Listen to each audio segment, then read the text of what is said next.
அடுத்ததாக முன்னாள் அமைச்சர் ஜெயக்குமார் நம்முடன் பேசுவதற்காக இணைப்பில் இருக்கிறார். சார் வணக்கம்.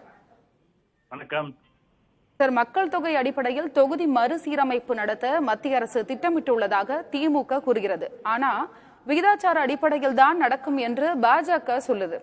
தமிழ்நாட்டை அதிக ஆண்டுகள் ஆண்ட கட்சியின் பிரதிநிதி என்ற அடிப்படையில நீங்க என்ன சொல்றீங்க? வணக்கம். இந்த தொகுதி மறுசீரமைப்பை பொறுத்தவரை அதாவது ஃப்ரீஸ் பண்ணியிருக்காங்க. அதாவது 2026 வரல, அதாவது கான்ஸ்டிடியூஷனல் அமெண்ட்மெண்ட், அரசியலமைப்பு சட்டத்தை திருத்தி மூன்றாவது முறையாக 2026 வரல அது அந்த தொகுதி மறுசீரமைப்பு பண்ண முடியாது. அதன் பிறகு ஒரு கான்ஸ்டிடியூஷனல் அமெண்ட்மெண்ட் கொண்டு வந்து அதை 30 வருஷத்துக்கு எக்ஸ்டெண்ட் பண்ணுன்றது ஒரு தீர்மானம் அனைத்து கட்சி கூட்டத்தில் கொண்டு வந்தாங்க.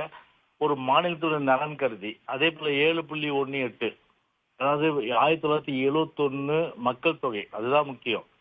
1971 மக்கள் தொகை கணக்கெடுப்பின்படி விகிதாச்சார அடிப்படையில் பார்த்தீங்கன்னா, விகிதாச்சாரத்தின்படி பார்த்தீங்கன்னா 7.18%. அந்த சதவீதத்தின்படி தான் நம்ம தொகுதி மறுசீரமைப்பு பண்ணோம். அல்லது அந்தந்த மாநிலத்திற்குள்ளாகவே தொகுதி மறுவரைவு செய்து, அதாவது எண்ணிக்கை குறையாமல் இப்போதுள்ள நிலை அப்படியே இப்பொழுதுள்ள நிலை அப்படியே நீடிப்பதற்கு அந்தந்த மாநிலத்துக்குள்ளாகவே செய்வதற்குண்டான அந்த நடவடிக்கை எடுக்க வேண்டும் என்பதுதான் எங்களுடைய அந்த நிலைப்பாடை நாங்கள் தெளிவாகவே அனைத்து கட்சி கூட்டத்தில் கலந்துக்கிட்டு சொன்னோம். ஏன் அனைத்து கட்சி கூட்டத்தில் கலந்துனா, ஒரு மாநிலத்தின் நலன் கருதி, அதாவது இது இம்ப்ளிமெண்ட் பண்ண போறது பார்த்தீங்கன்னா 2026க்கு பிறகுதான். 2026க்கு அது மட்டும் இல்லை, ஒரு சென்சஸ் எடுத்து அதன் பிறகு தொகுதி மறுவரை செய்யணும்னா குறைஞ்சது 3 வருஷம் ஆகும். அதாவது இது எஃபெக்ட் வரணும்னா அதுக்கு அந்த கரெக்டா அந்த ஒரு தொகுதி மறுசீரமைப்பு ஒரு ஆக்ஷனுக்கு வரணும்னா 2029 தான் வரணும். ஆனா இப்போ நாட்டில் மத்திய அரசு சார்ந்த ஒரு அரசு மீது மக்களும் ஒரு கடுமையான ஒரு அதிருப்தி, பல பிரச்சனைகள், அதை திசை திருப்பணும்.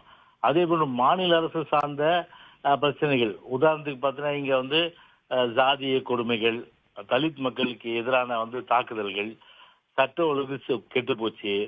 அது மட்டும் இல்லாம விலைவாசி உயர்வு, ஏழை நடுத்தர மக்கள் அனைவருமே பாதிக்கப்படுகின்ற ஒரு நிலைமை. இப்படி நம்ம மாநிலத்துடைய அந்த பட்டியல் நம்ம நீட்டிட்டே போலாம். இதுல இருந்து நம்ம திசை திருப்புன்றது இந்த மாநில அரசுடைய அந்த விருப்பம்.